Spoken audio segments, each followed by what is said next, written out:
자, 안녕하세요. 안녕하세요. 네, 공중보건 담당하고 있는 김희영입니다. 일단 수업 들어가기 전에 반가운 얼굴들도 있고 낯익은 얼굴들도 있습니다. 그쵸?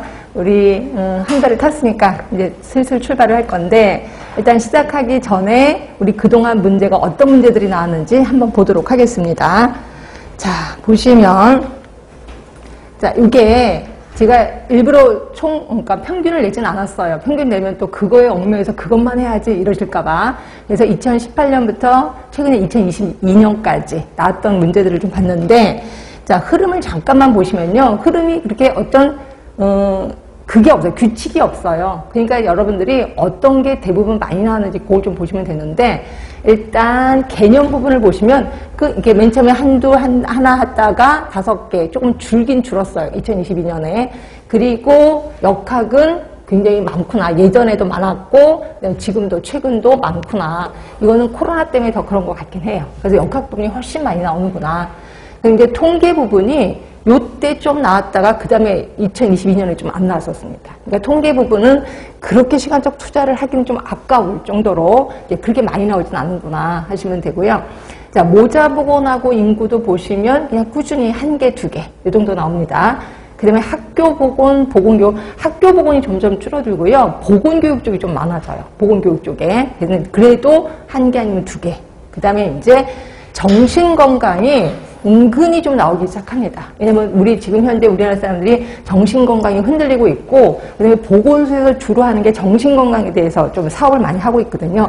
그래서 그런지 정신건강 문제가 그렇다고 많이 나오는 건 아니야. 한 문제인데 예전에 이렇게 띄엄띄엄 나왔다가 이제는 좀 자주 나온다 이렇게 보시면 돼요. 그 다음에 산업보건도 꾸준히 나옵니다. 뭐 한때는 3개 정도 나왔지만 그래도 1개 정도는 꾸준히 나오는구나 하시면 되고요. 자, 아까 역학이 제일 많이 나온다 그랬습니다. 역학 다음으로 많이 나오는 게 환경보건이라고 보시면 돼요. 환경보건. 그래서 4개, 3개. 한때는 뭐 2개긴 하지만 대부분 3개 이상이구나 이렇게 생각하시면 돼요. 자, 그 다음에 식품위생보건영양이 요게 예전엔 굉장히 많이 나왔었는데 제가 2018년 이후로 보니까 1개나 2개 그리고 안 나올 때도 있었습니다. 그래서 식품위생 같은 경우도 시간적 투자가 조금 아깝긴 하는데 그래도 투자는 하셔야 돼. 그 다음에 위생해충, 기생충 관리가 진짜 안 나오긴 하더라고요. 근데 이게 지방에서는 좀 나오는 편입니다. 근데 이건 지금 공개된 문제만 지금 제시를 한 거이기 때문에 공개된 문제에서는 위생해충이나 기생충 관리는 거의 없었다. 이렇게 보시면 되고요. 자, 아까 제가 역학이 1위라 그랬고 환경이 2위라고 했잖아요. 근데 똑같이 2위를 차지하고 있는 게 보건행정. 그래서 한때는 이게 공중보건 문제야 보건행정 문제야 이게 헷갈릴 정도로 문제가 되게 많이 나왔었다가 보면 2개, 3개 뭐 한때는 4개 정도까지도 많이 나왔거든요. 그래서 보건행정은 특히 여러분들이 제가 공중보건만 하는 사람입니다 라고 했을 때 보건행정 되게 힘들어해요. 그럼에도 불구하고 이건 좀 시간적인 투자를 좀 해야 된다라고 생각하시면 돼요. 그래서 이쪽 부분도 제가 투자를 할 건데 자, 그럼 어떤 문제들이 나왔는지 잠깐만 보도록 하겠습니다. 자, 개념 부분에서는 당연히 발달사, 역사 부분이 좀 많이 나오고요. 그 다음에 공중보건의 개념, 윈슬로우 교수. 뭐 당연히 유명하니까 나왔겠구나. 그리고 이분만큼 유명하신 분이 라논드라는 사람이에요. 그래서 라논드 오늘 배우실 겁니다. 요분도 좀 기억해 주시고.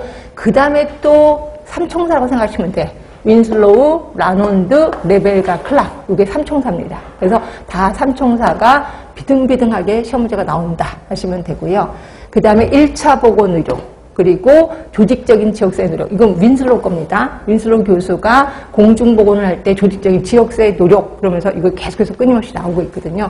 이런 것들이 좀 나오고, 그 다음에 이론으로는 건강 믿음 모형. 여기 좀 많이 나오더라고요. 그래서 요거는 머릿속에 좀 각인을 하는 게 좋겠다 하시면 되고, 그 다음에 요즘 슬슬 올라가는 문제 중에 하나가 생태학적 보건사업 접근 방법. 요 부분이 좀 나오기 시작합니다.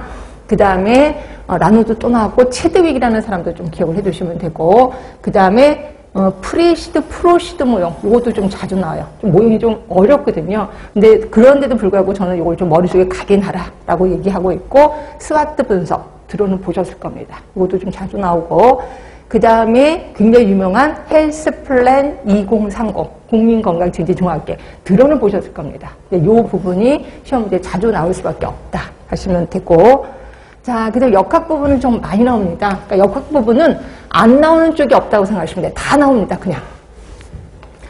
특히 계산하는 거요. 동명, 뭐 2차